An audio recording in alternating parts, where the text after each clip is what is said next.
On page 70, we start a new major scale fingering type. We are still going to be in the second position. We already know C major scale.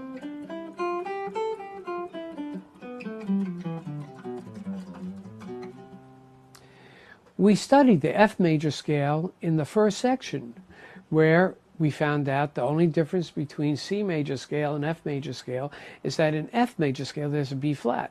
So if we keep in second position, and let's just start from C so that we know that's your C major scale.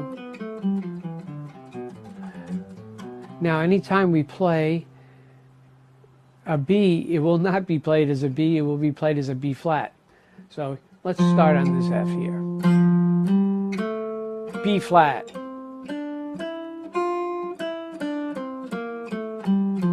F, G, A, B flat, C, D, E, F.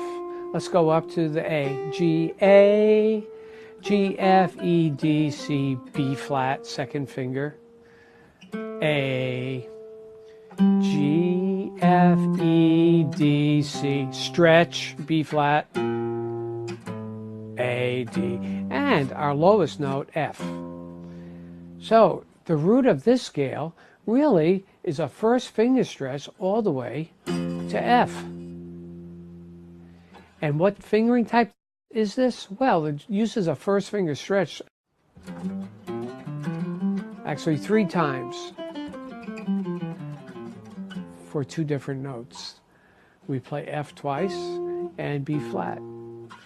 This is fingering type 1A.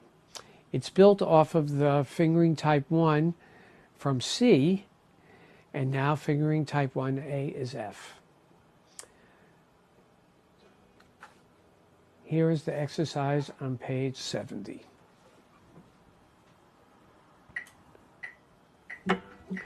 One, two, three, 4.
Make sure you practice each section alone.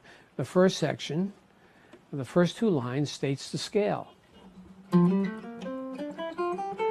the whole second position. Then practice that 3rd line by itself. C sharp, D flat. Always stretch for that B flat. And then slowly practice that whole exercise. on the 5th line. Let's look at that from D, C.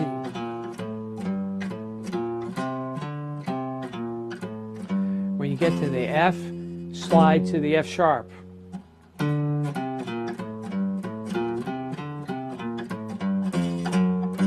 Then you have G, A, B flat, slide up to the B, C, C sharp, D, E, F. So it's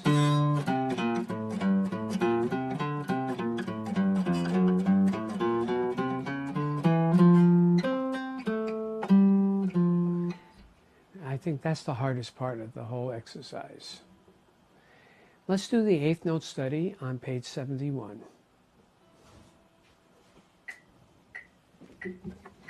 One, two, three, four.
The hardest thing is making sure you make the stretch to get those B flats and Fs, especially on these, the 5th and 6th string, and keeping tempo.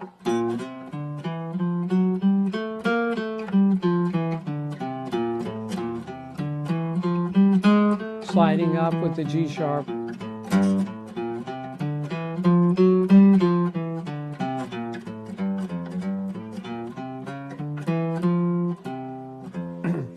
Did you notice that anytime when you don't play with the metronome, it feels easier? That metronome gives you that pressure to keep a steady tempo. It's really a great practice tool. The next exercise is the arpeggio study. I'm going to be using the picking that's stated in the book the first time through, and then I'm going to use alternate picking the second time through.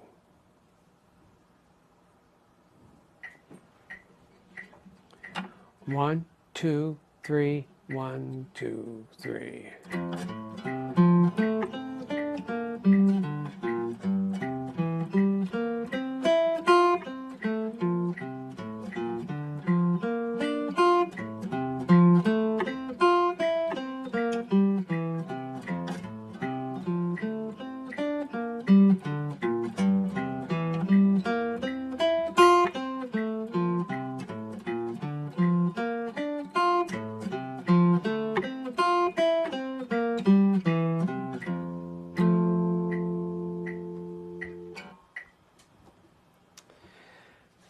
The hardest part in this, other than the picking, is in your, well, it includes picking, is in the last measure of the first line.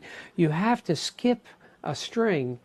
You're playing this F, and then you have to skip to the third string to play the C. So it's F, C, F, C, A, F. See how hard it is? F, C, A, F. So from the third measure,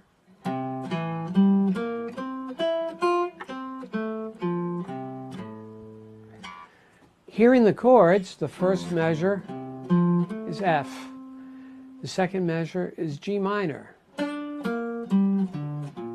Third measure is C7. to F, B flat, F, E, C, B flat is a C7. And notice we're ending in first position. F is played with the first finger.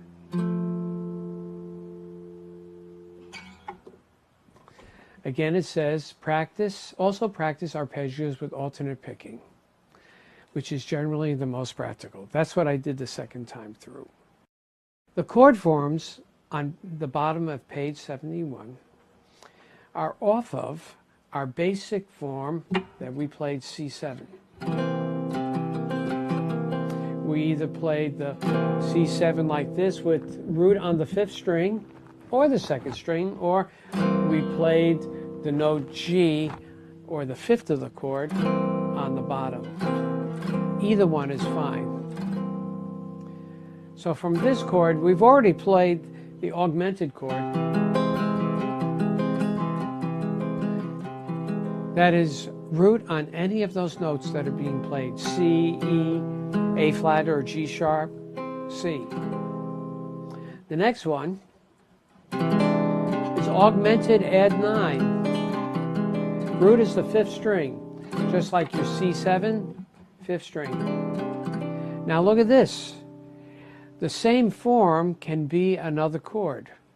If we're looking at this chord that we called C augmented add 9, if we look at the 4th string, which is E, we could call this an E7 or E dominant 7, but I'll call it E7 sharp 5. Now I'll demonstrate the chord exercise at the bottom of the page. Whenever I play the basic form of the dominant 7th chord right now, I am going to play the 5th string. I am not going to play the 6th string. It's the one with the 5th string root of the 2nd string. 1, 2, 3, 4.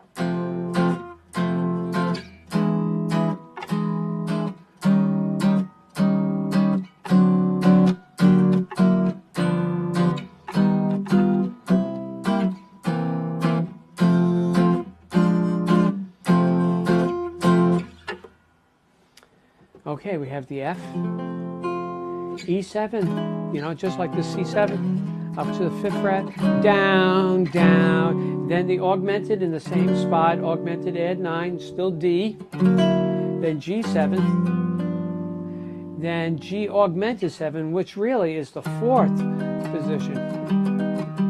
Here's the G. To add 5, G is the 4th string, we just add our 4th finger. Then, here's a very good concept of playing a C7 in 2 different places. 1, 2, 3, 4. C7, C7, both root 5, right? And then F, B flat 7.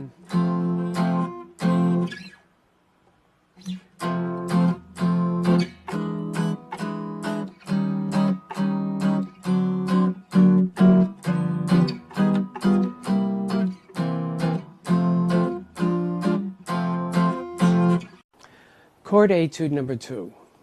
This is another one of Bill's beautiful chord etudes that is both a strengthener for the hand,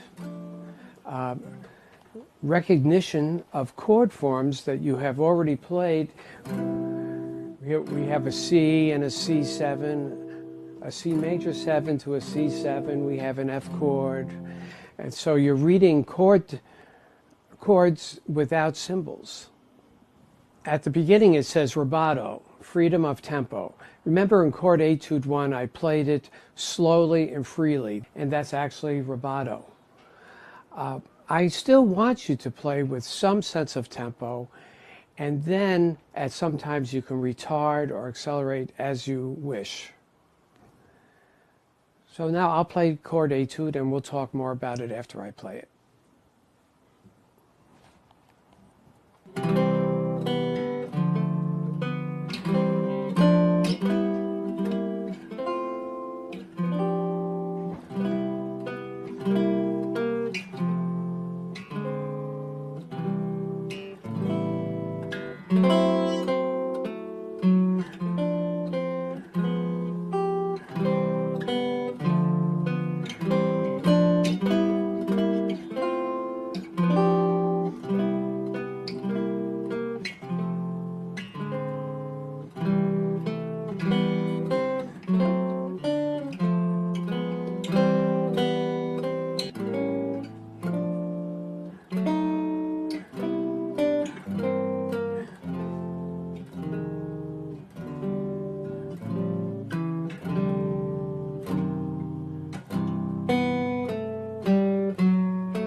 This is a hard piece to play legato, and I remember Bill always stressing to practice these chord etudes very legato. If you notice the first measure, we have C to D minor, and then we have a B. Now, my first inclination would be to play both Bs in that measure open, just open string. But Bill puts a third finger for that B so that you strengthen your hand and you learn to play legato. So it's like this.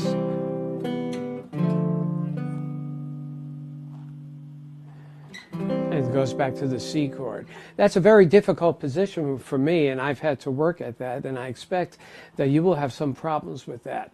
So just at first, even skip the B and go C, B, D minor, hold it 2 beats, then go to the C chord. Then add the B.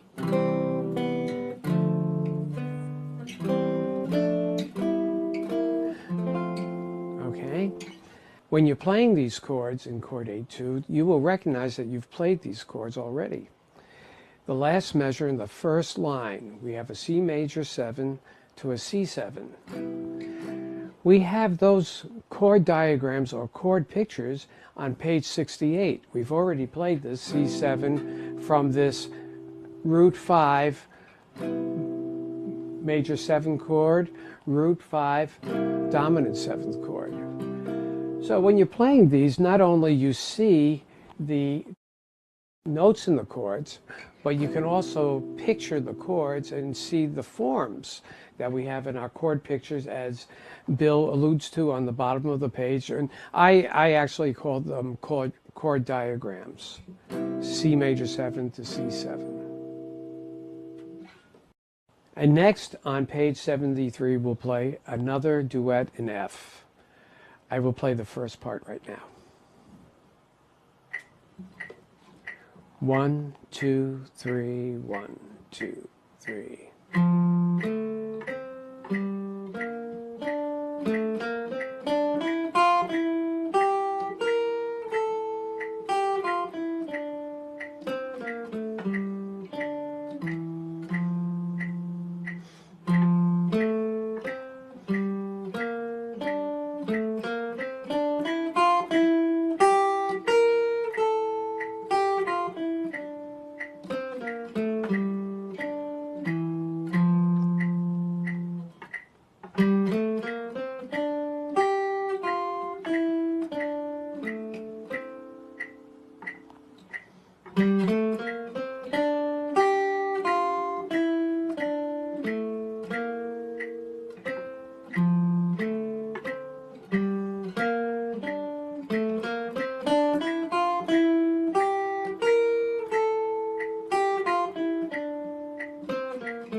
It's called Another Duet in F. So before you play this, review your F major scale in second position. We're asked to play it in second position because of the Roman numerals under the first measure in the first line.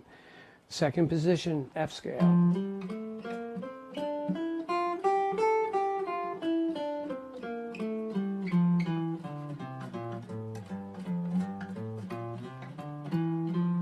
Those are all the notes in the F scale in the second position. Next, in order to prepare this, it's good to review that arpeggio exercise on page 71, where we are playing arpeggios in F, a G minor arpeggio, a B flat major arpeggio, a C7 arpeggio. Then you're ready to start this duet.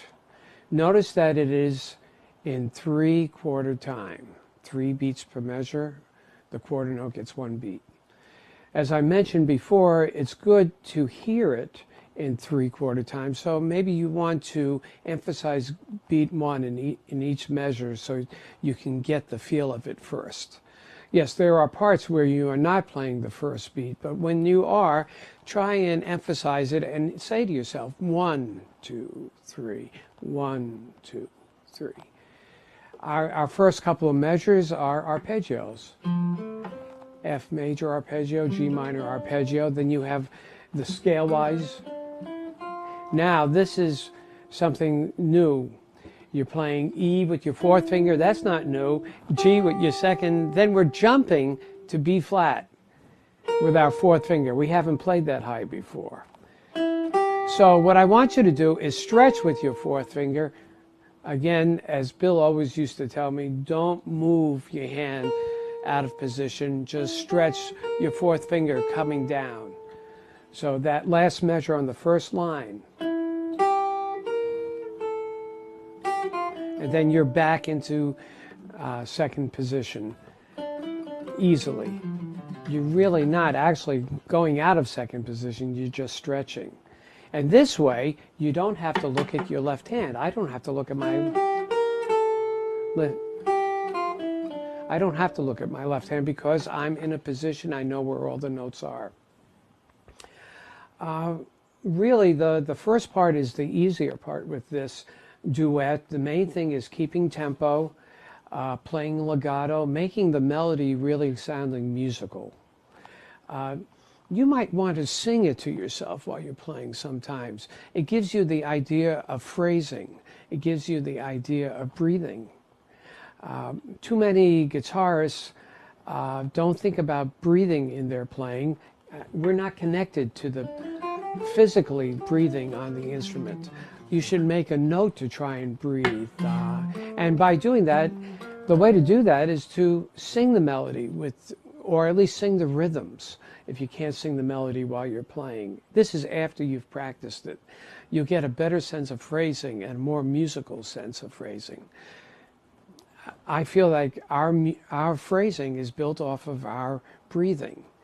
So I love listening to trumpet players, to woodwind players playing because they have this beautiful phrasing, and that's what I try and emulate when I play. Now it's your turn to play part one. Part two. 1, 2, 3.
There's a lot in part two. First, we start off with arpeggios. F major, C7, F major. Picking for this. You could do alternate, or you could do the picking that is stated in the first measure. Down, down, down, down, up, down.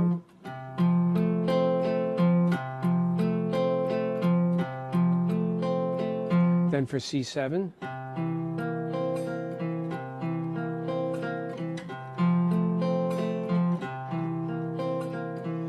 you will have to practice this before you can play it in all the way in tempo. So I would start with the F chord and just practice in tempo and then go into the C7. When you're switching from the F chord to the C7, notice that the bottom note C stays the same. So don't lift your third finger up. F, C7, F, C7.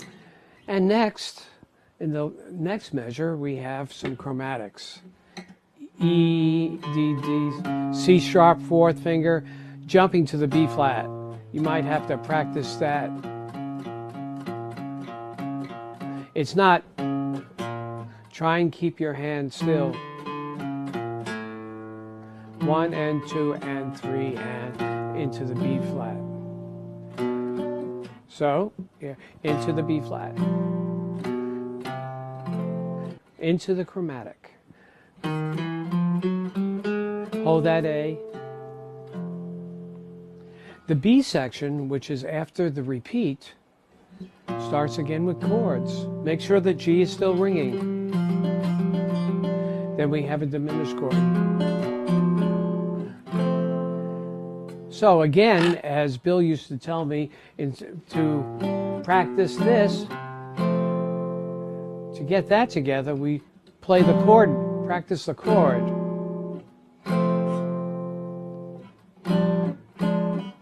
So then I can do 1, 2, 3, 1, 2. Notice the E flat. Again, the chord. That's it. And the rest of it is just like the A section at the beginning of the page, the first 8 measures. All right, it's your turn to play this piece. 1, 2, 3, 1, 2, 3.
Now we have, again, reading studies. Remember on page 64 and 65 we had our first reading studies. And I told you to follow along and keep the tempo and keep up with me. We played it at a fairly slow tempo. The main thing is not to make up for your mistakes. The main thing is the mistake is already the past, and you need to keep up and follow along with the time. Now we're going to play these reading studies in F. So again, practice the F major scale, the second position. And as we said on page 64 and 65, the wonderful statement of do not practice these exercises. Again, these are reading studies. In order to prepare for these reading studies, you really have to practice page 70 and 71, especially the F major scale in second position. If you're having problems with these reading studies, go back to the C major reading studies on 64 and 65 and do it slowly. I am going to play this now slightly faster than we did the C major studies. We did that at 60. We're going to do these at 65.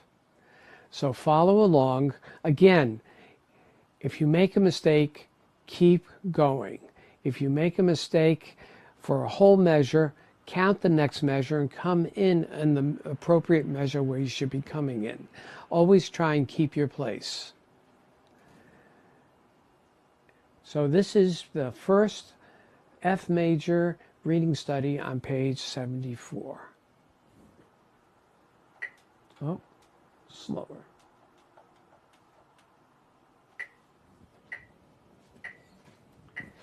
One, 2, 3, 4.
That's a big jump from the C major scale reading studies that we had.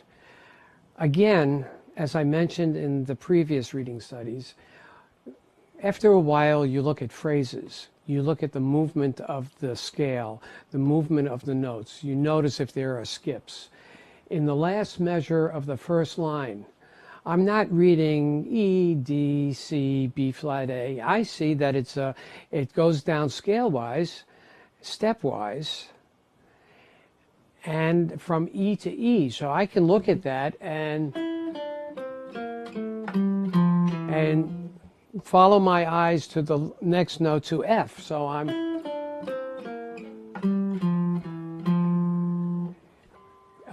when I'm looking at measure 1 of the third line, I notice there's a leap from C to E, a leap of a third, and then scale-wise from G. So I'm going C,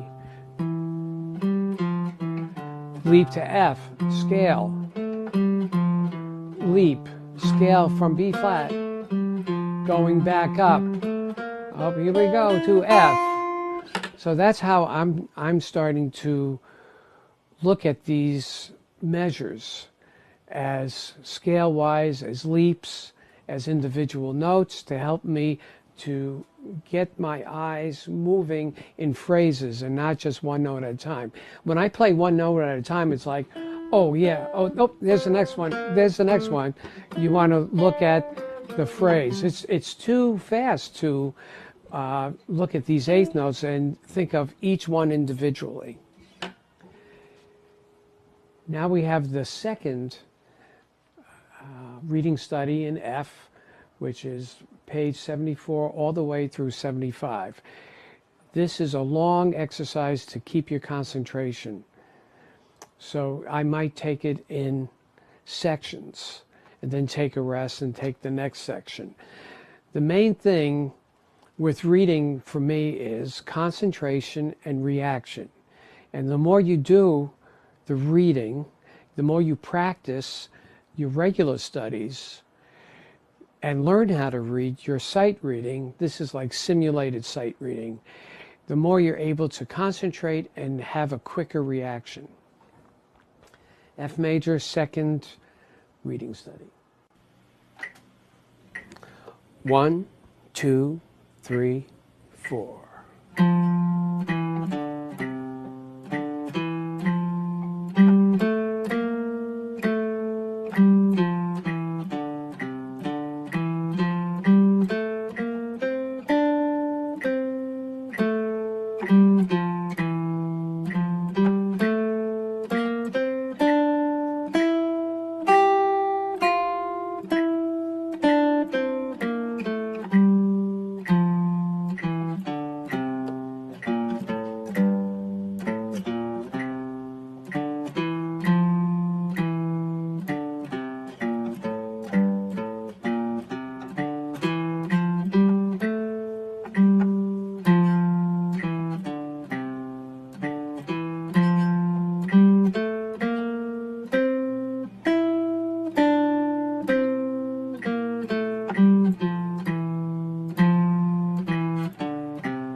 There might be some places that you have a lot of problems keeping up. Let's pick a measure, a line. Let's say the first line on page 75, where it goes.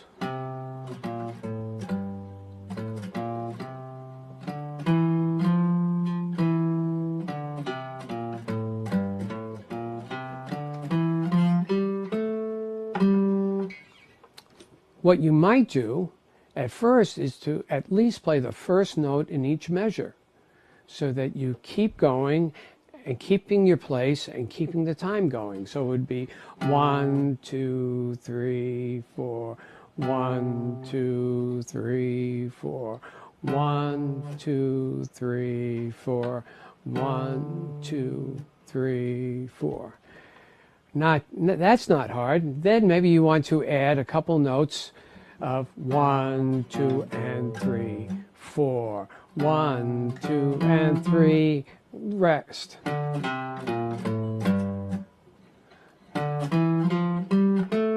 At least get those parts. The main thing is to keep it going. And I cannot stress enough that if you're not doing your part with learning the scales and doing the exercises before this, this will be very difficult. These are always excellent reading studies to come back to. Page 76, Play It Pretty Duet.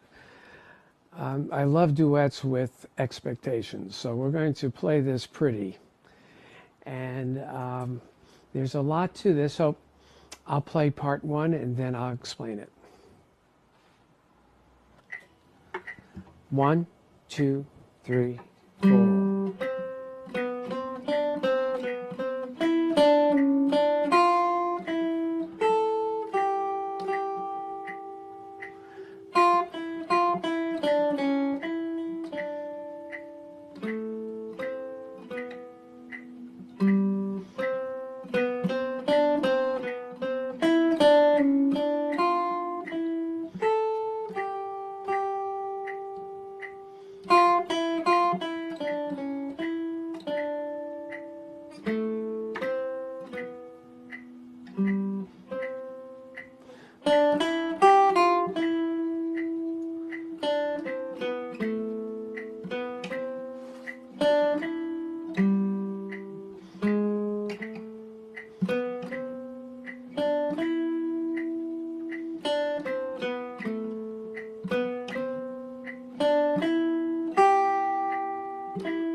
Before I even start to play it pretty, which I hope I do play it pretty, I look at the form.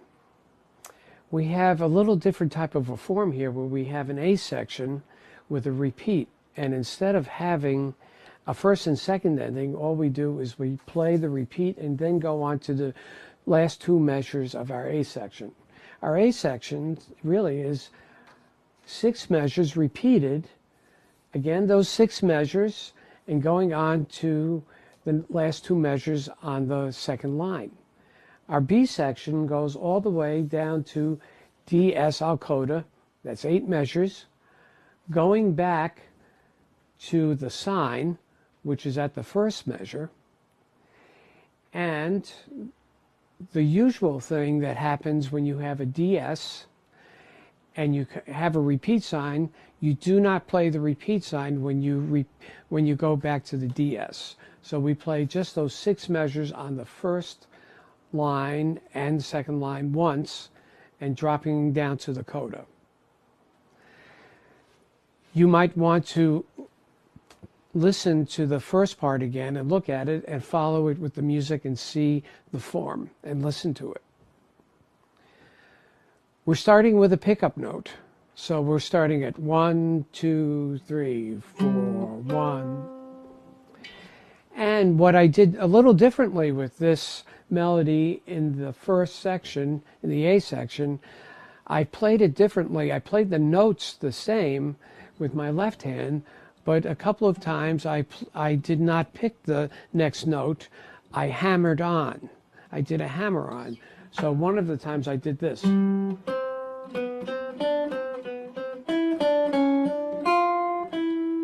Notice I didn't pick it, the D. I went.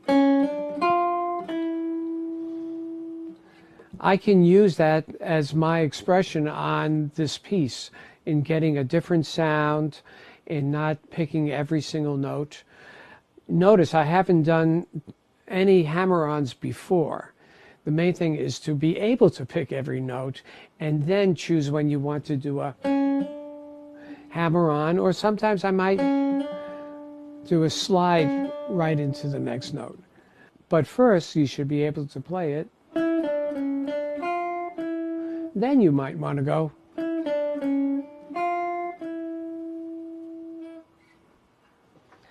Make sure you count all the ties. We're having ties over bar lines. In your third measure, you have a half note G going to the first beat of the fourth measure, tied to G. Again, you would go 3, 4, 1, 2, and 3, and 4, and 1, 2, 3. Never count 1, 2, 3. If it's over the bar line, make sure you always remember where 1 is. Keep the meter the same. So it would be 3, 4, 1. At the end of it, remember, we haven't retarded because they're duets. And I'm playing them one at a time. But what I did was that I retarded within that structure of the 2 beats a phrase, so I still came in on 1 of the last chord in the last measure. So I made sure I stretched out that time, but I made sure I came in on 1 of the last measure. Listen to that and see how I did that. Your turn to practice this. Here's part 2 of Play It Pretty.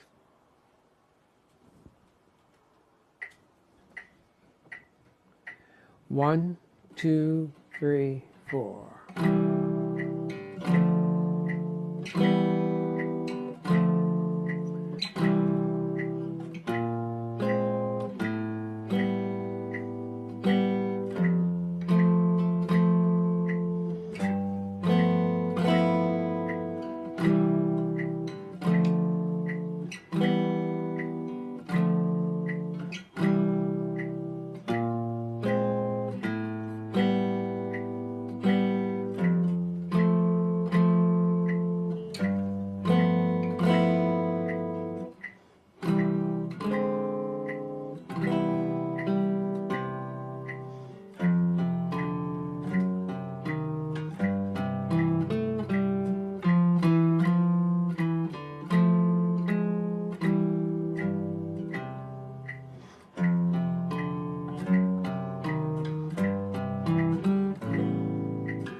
Again, before you start, make sure you remember the form of the piece, the repetition of the 6 measures.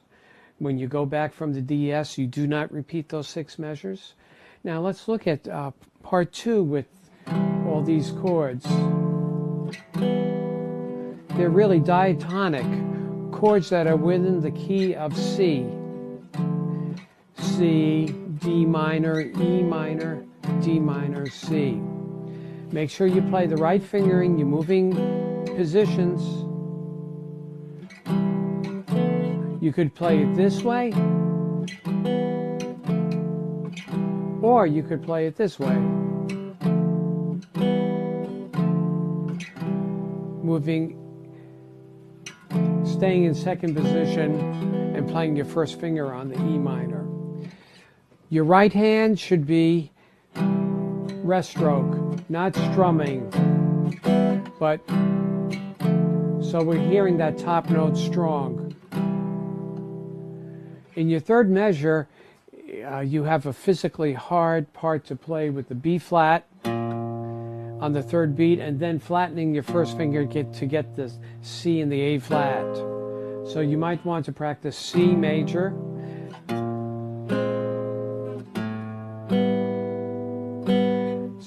C,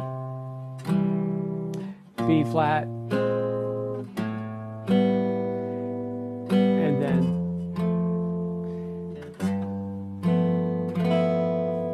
make sure in that last measure of where you're supposed to repeat, make sure that chord rings out for 2 beats.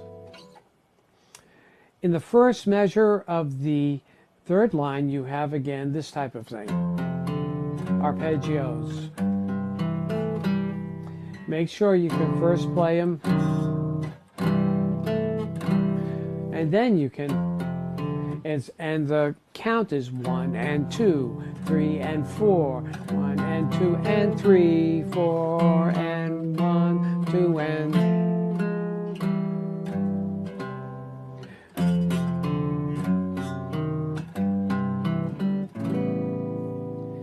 The first 2 measures of the fourth line, that second measure, after you get that C chord, think of that jump where you have to go with your fourth finger A, third finger C sharp, first finger E, and then 2 open strings. You might need to practice that switch before, and then we go to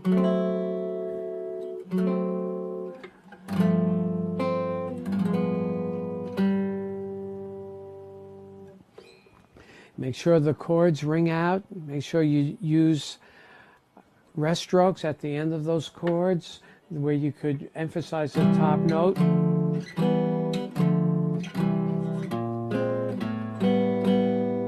Keep the tempo, keep the notes ringing that are supposed to be ringing throughout. It's not, it's,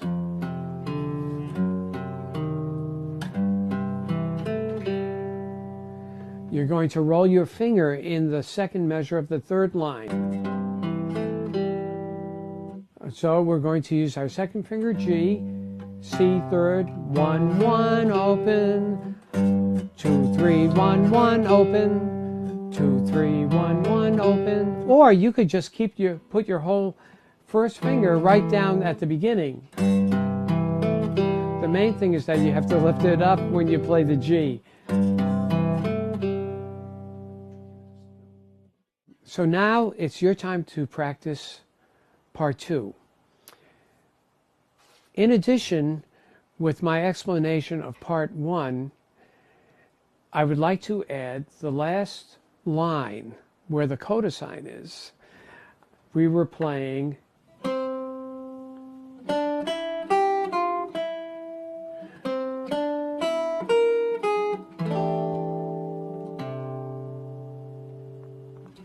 you notice on the E of the next to the last measure, the second time we play E, we play first E with our fourth finger, and then we play open E, B flat with our fourth finger. We're actually moving into third position there, because B flat and A flat are played with the second and fourth finger sliding into back to second position. Look at it. Right, open. I definitely don't want you to raise your hand that high. I was emphasizing it. So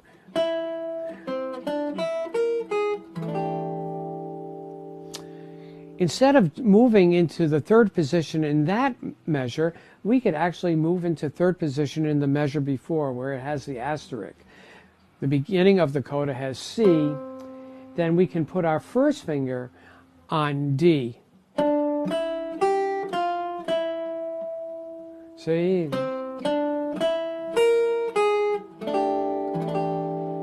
So from the coda sign, we'd be doing C with our fourth finger, then first finger D, E, G, F, E with our third finger first.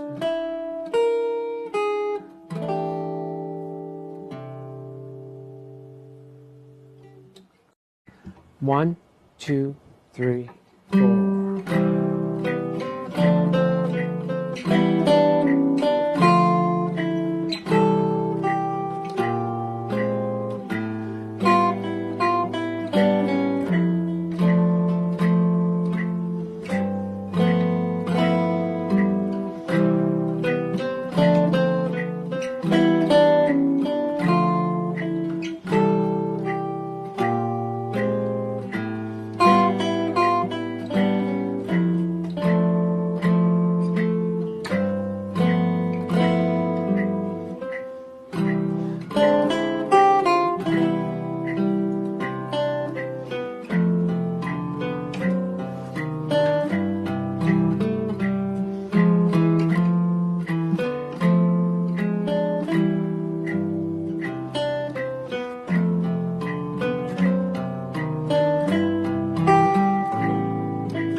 Chord forms, page 77. We already know our basic form 3 chord. We covered this on page 67 and 68. Now we're not going to do as much a theoretical basis of some chords. We're going to do a physical relationship basis. Here we have done the physical and theoretical by doing C, C major 7, C7. But here what we're going to do is just look at this C major chord. What connects these two chords, we're not going to talk theory as much, but what connects these chords is the 3 notes that you're flattening with your third finger. C, A minor 7. C, keep the 3 fingers down. This A minor 7, C, A minor 7. And the next chord that we learn on the page is the dominant 9th chord. Here we have the 3. Now we're going to do D9 chord.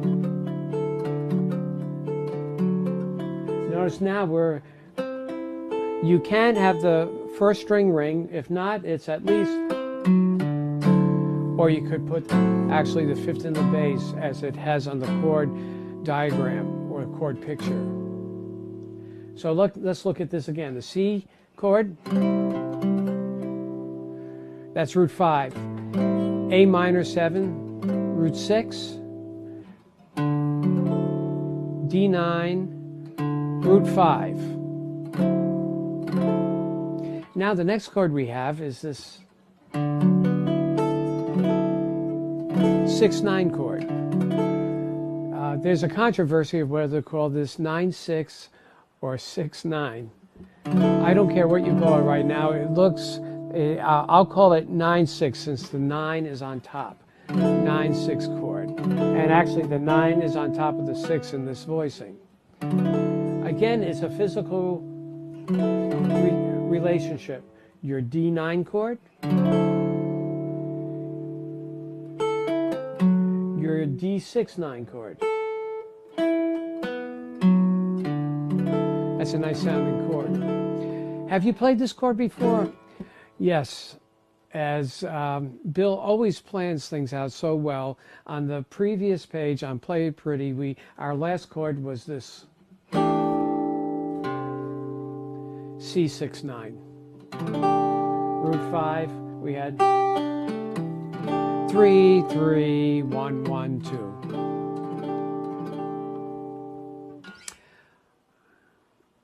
If you notice in our position markings in this exercise, we have some position markings that have a parentheses around it. That means that the first finger is not used in the fingering. But it is, I'll read it for you. A position mark in parentheses means that the first finger is omitted from the form. The position number is determined by the lowest fret used. The lowest fret used in A minor 7 is A, 5th fret.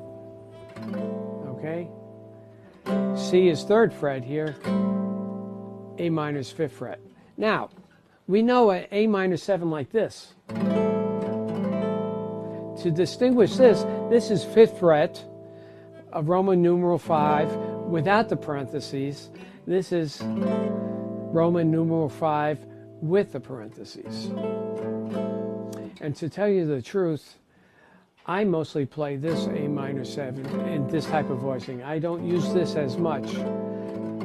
Maybe when I'm going to this type of D7, but that to me is a tighter type sound for a minor 7 chord. But we need to make choices, so we need to know as many forms as possible. Here is the exercise with the chord forms. I won't do it with the metronome, but I will keep a steady tempo. 1, 2, 3, 4.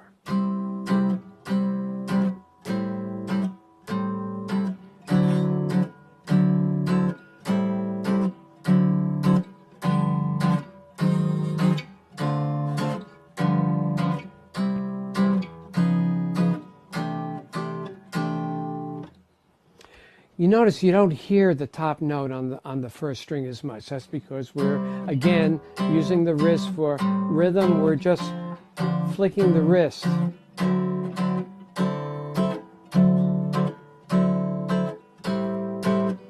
I'm just playing random chords right now so you can see it.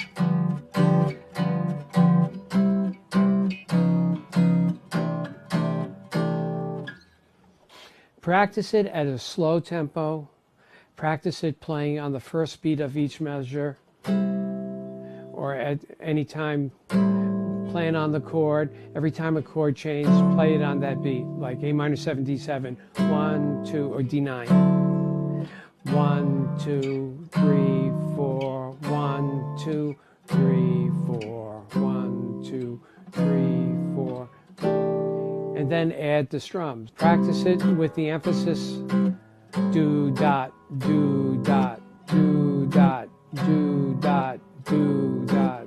So you have that.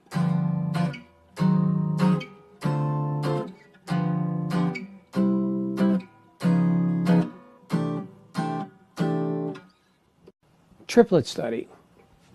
In our triplet study, before I said you could use either alternate picking .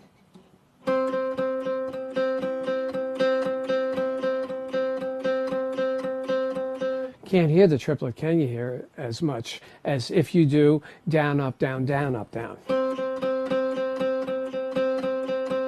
So that's what I want you to start with.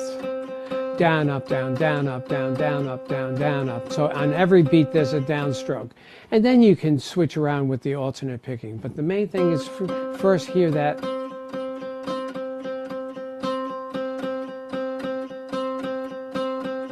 One and a 2 and a 1 and a 2 and a 3 and a 4 and a...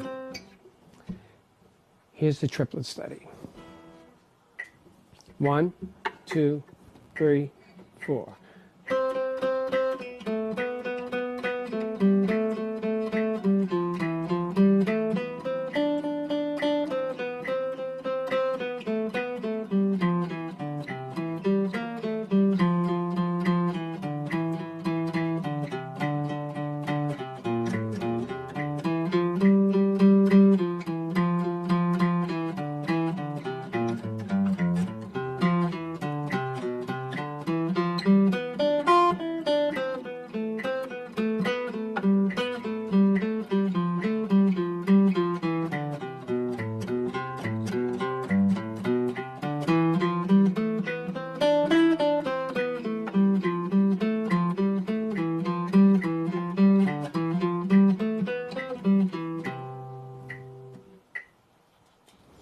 If you notice, we start the first 4 measures in the key of C, and then we have a flat sign in the second measure of the first line. We're going to the key of F there.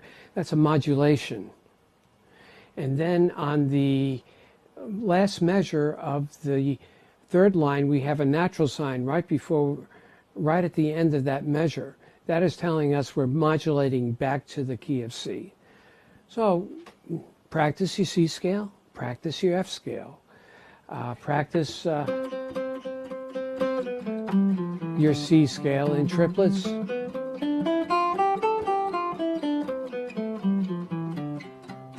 F scale in triplets.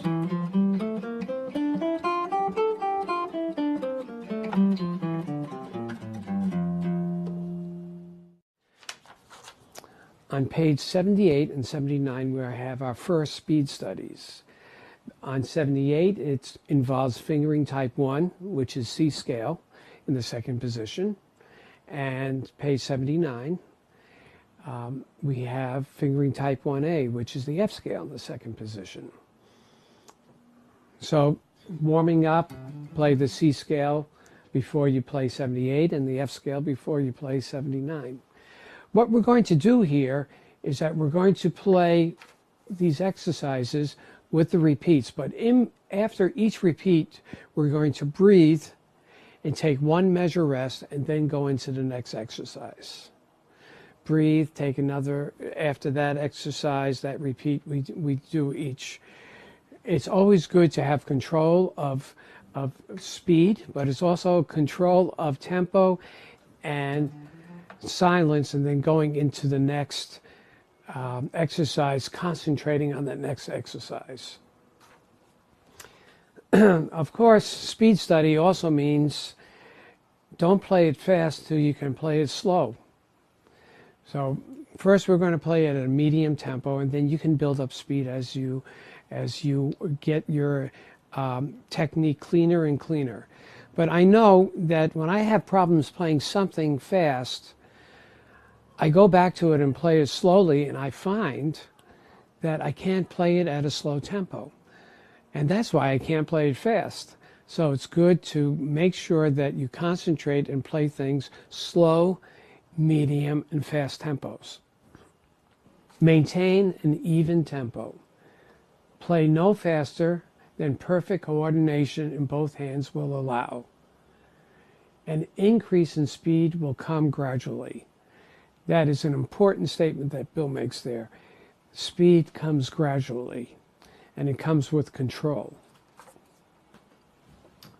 So we're going to try this at 90 for the quarter note. Remember, we're going to take a measure rest in between. Here's exercise 1, page 78. 1, 2, 3, 4.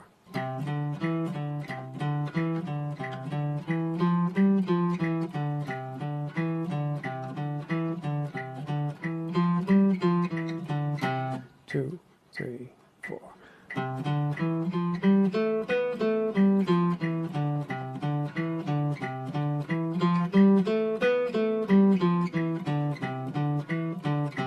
Two, three, four.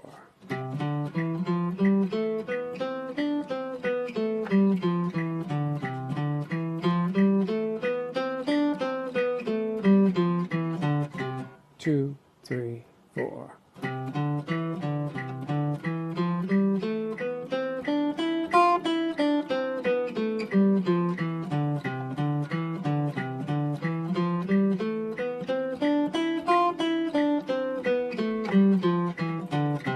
Two, three, four.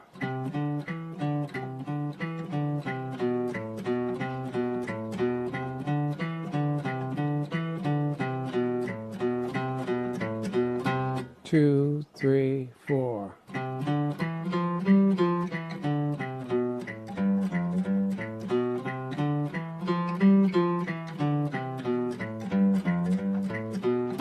Two, three, four.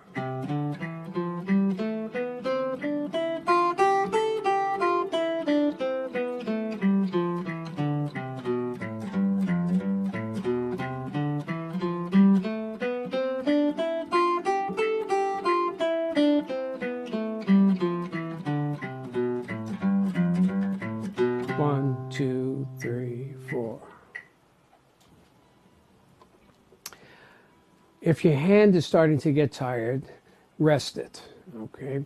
We don't want any hand injuries with this. If you can only play the first 2 lines with repeats, that's fine. If you can only play the first line with repeat, then rest, do that. Speed will come gradually, as Bill writes in the book, and it's very important that you don't push yourself to the brink of hurting yourself. Here's exercise 2. 1, 2, 3, 4.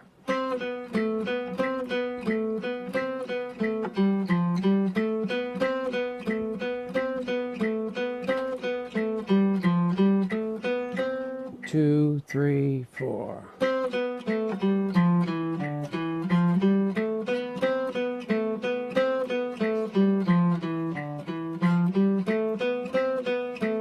1, 2, 3, 4.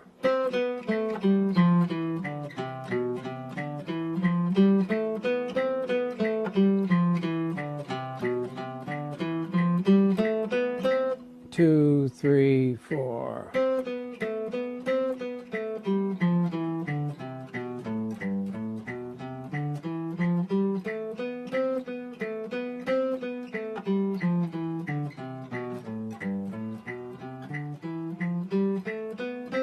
2, 3, 4.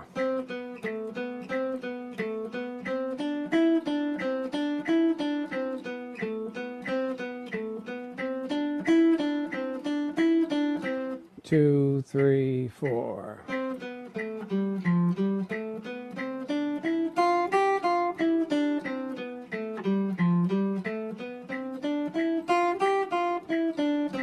2, 3, 4.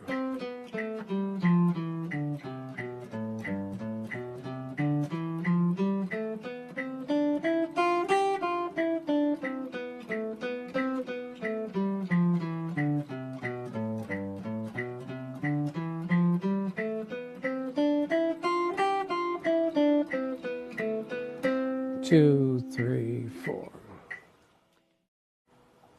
If you notice on both those exercises, when I take the 1 measure rest, I am landing on the note C on 1. So we finish the phrase with do. In other words, so do, 2, 3. That would be C. C. Always end on 1 of the next measure with the note C in the key of C. Here and now on page 79, we will be ending on F on 1 of the measure of the rest.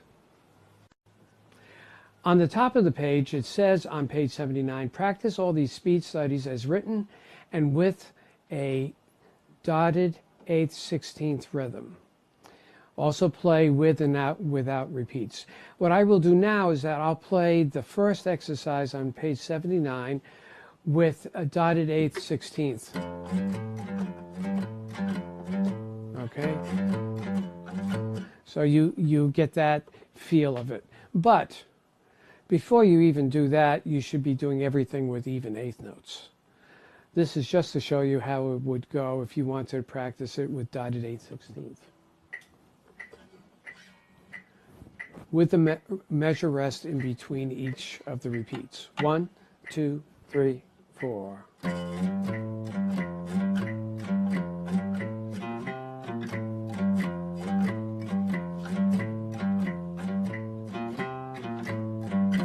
2, 3, 4.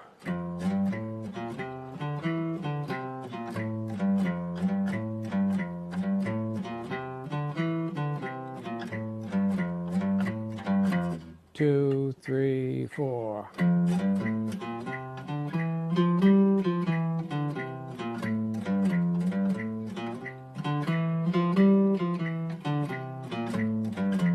2, 3, 4.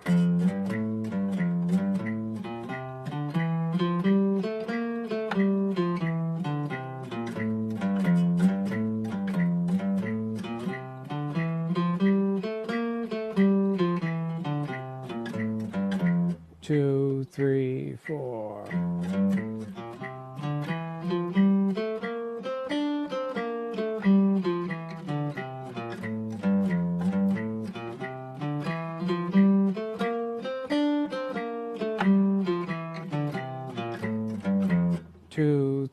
3, 4.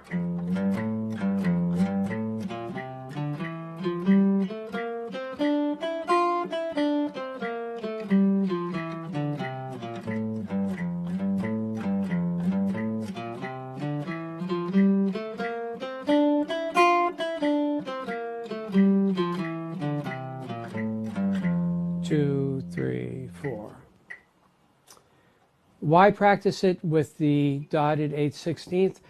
You're actually practicing going faster between two notes. And that, so if you can do it, you're getting more control. You're practicing control.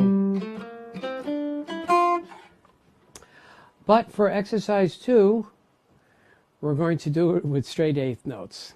At the top of the page, it says also play them with and without repeats. We're going to play this exercise without the repeats. 1, 2, 3, 4.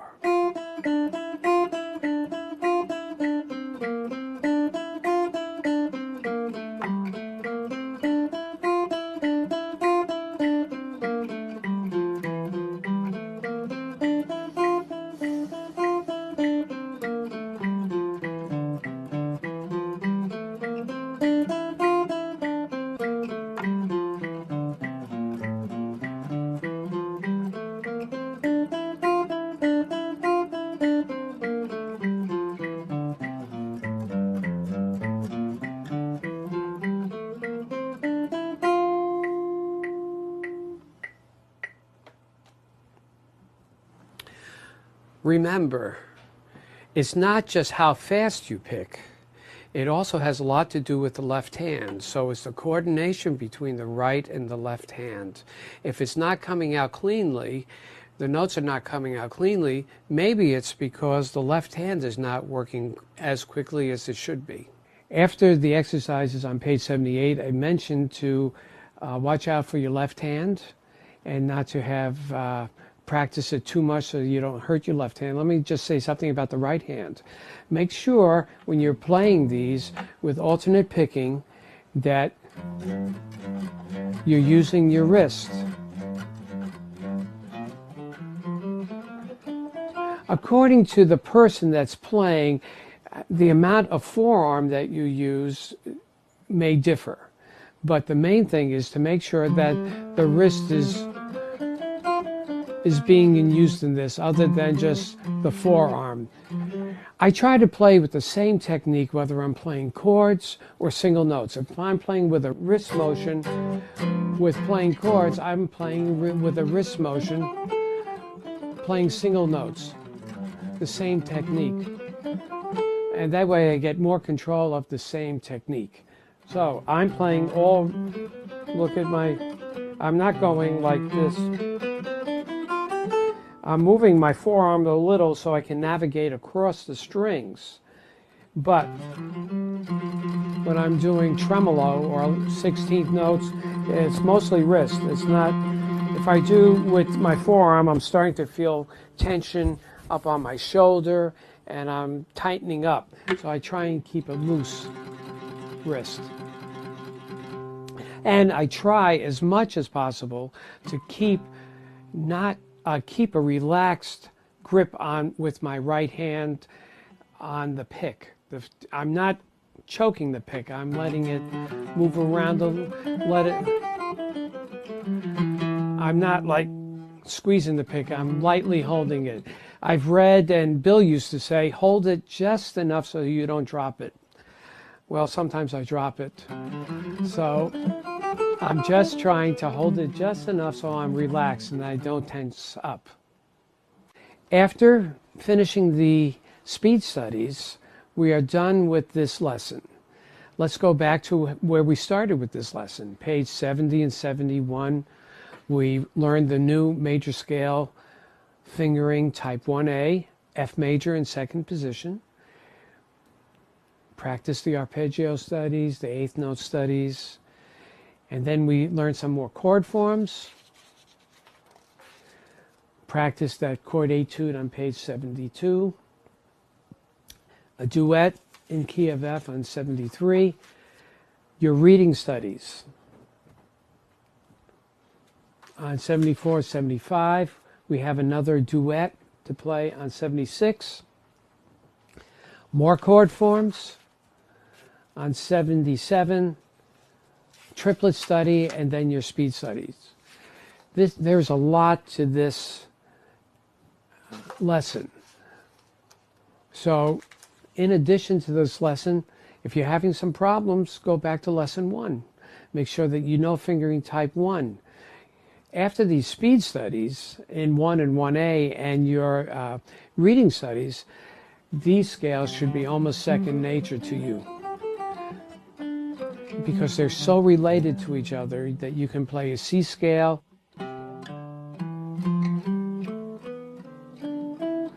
the whole position, then go right to the F scale.